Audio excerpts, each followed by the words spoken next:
Let's lock in. I knew this day would come. I just didn't know it would come so soon. Morant says he is going to stop dunking because it is only worth 2 points. Now, they were talking about this on Gil's Arena. We're going to pull it up. And this is why the game is trash now. Listen to what they are talking about on Gil's Arena after discussing Morant's So comments. Morant, one of the most electrifying players in the game, known for delivering highlight reel dunks all over the lives of defenders that try to jump with him. But those dunks come with a price, and after the game against the Mavs, Ja told ESPN's Tim McMahon his dunking days may soon be coming to an end. So Ja said, quote, "I'm not trying to dunk at all. Y'all think I'm lying? I'm dead serious. Sometimes I get knocked out the air and a foul don't get called, and now I'm out longer than what I'm supposed to be sometimes. The foul might get called. I still hit the floor, but after the game, you might feel that little fall." So I just pick and choose, man. Hey, 2 points is 2 points. I get it done. That's all that matters. So now look into this quote. He said that sometimes the foul might get called. I still hit the floor, but after the game, you might feel that a little fall. Now, here's where he says, hey, 2 points is 2 points. I get it done. That's all that matters. And what he's really saying is a layup is worth the same as a dunk. So why take the risk of getting dunked, of getting fouled in the air when you're going for a dunk, hitting the floor, and then what? Right? So like he said, sometimes you get hit, the foul doesn't get called. And even if it gets called, you still feel the fall. So what's the point in going through all of that to just get 2 points? Now, if you made a dunk worth 3 points plus an and one, bang, a 4-point play, now you make the value of the dunk something that Morant would consider doing. But because of the fact that they're only worth 2 points, the same as a layup, there's no real value to it, especially if you feel like it's hurting your career or shortening your career. What's the incentive to keep doing it?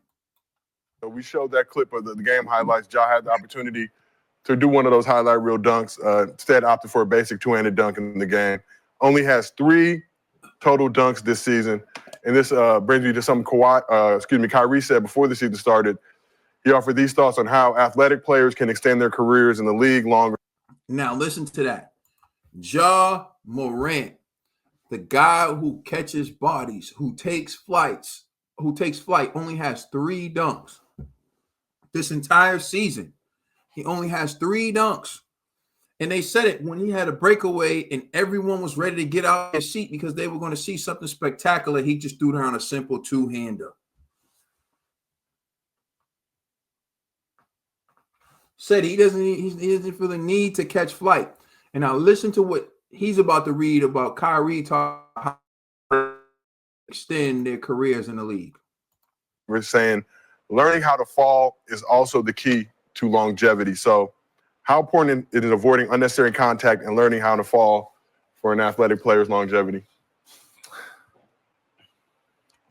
There's a difference between dunking and doing this shit he does. Right? Now, we can continue to watch the clip, but they talk about it a lot in the clip, and that's Gil's Arena. You can go to Gil's Arena to watch that video. It's titled Ja's Decision to Quit Dunking Shocks Gil's Arena.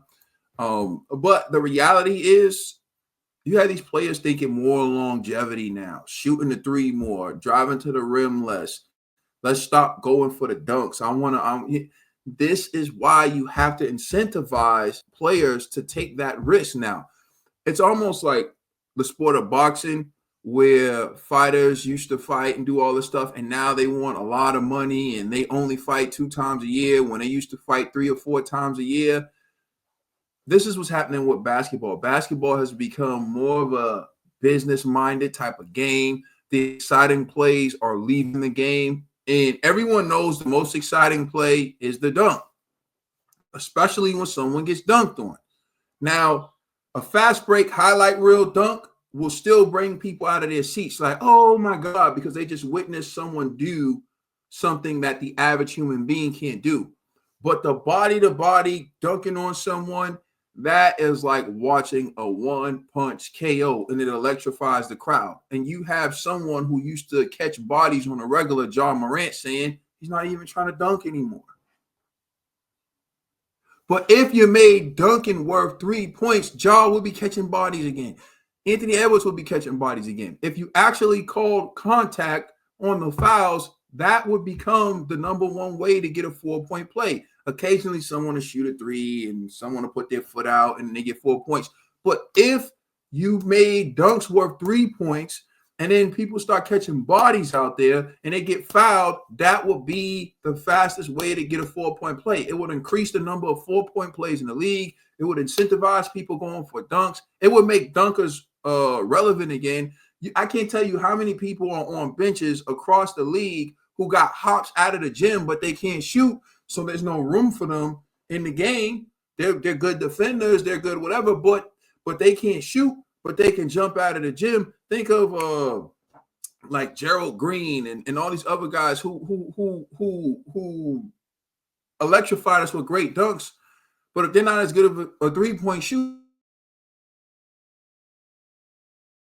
like Ja Morant, who can jump out of the gym saying there's no benefit to doing it. I'm gonna extend my career by shooting threes and doing layups. And you got Kyrie Irving, a guy who got bounced himself, talking about, yeah, you know, you got to learn how to fall. And this is what I'm talking about. This is what's ruining the game. This is why, to save the game, dunks need to be worth 3 points. I'm telling you, it's the easiest, fastest way to save the game. Everyone's going to be looking to catch bodies again. They're going to be looking to catch bodies again, because not only will you get 3 points, but if you get fouled, you also go to the line to get a 4-point play. But people saying that I'm crazy and whatever is cool, but I'm just telling you, one of the most explosive players in the game, Ja Morant, just said he's not dunking anymore because he gets fouled and it doesn't get called. And even when it gets called, he's still hurt and he still feels it later. And it only equals someone going like this. You make that dunk, 3 points plus a extra free throw. Now you're really rewarding the most exciting play in the game. And I'm telling you, Ja Morant would be incentivized to start going for dunks again. Not just Ja, but Anthony Edwards, a guy who's attempting like 11 to 14 threes per game, would be more incentivized to go back to catching bodies. So this is a critical point in the game because you have two of the most explosive players in the game, two of my favorite players to watch because they catch bodies, not looking to catch bodies anymore. And with that, the NBA loses viewership. Let me know what you think in the comment section. Like, share, subscribe. It's Caden. I'm out. Peace.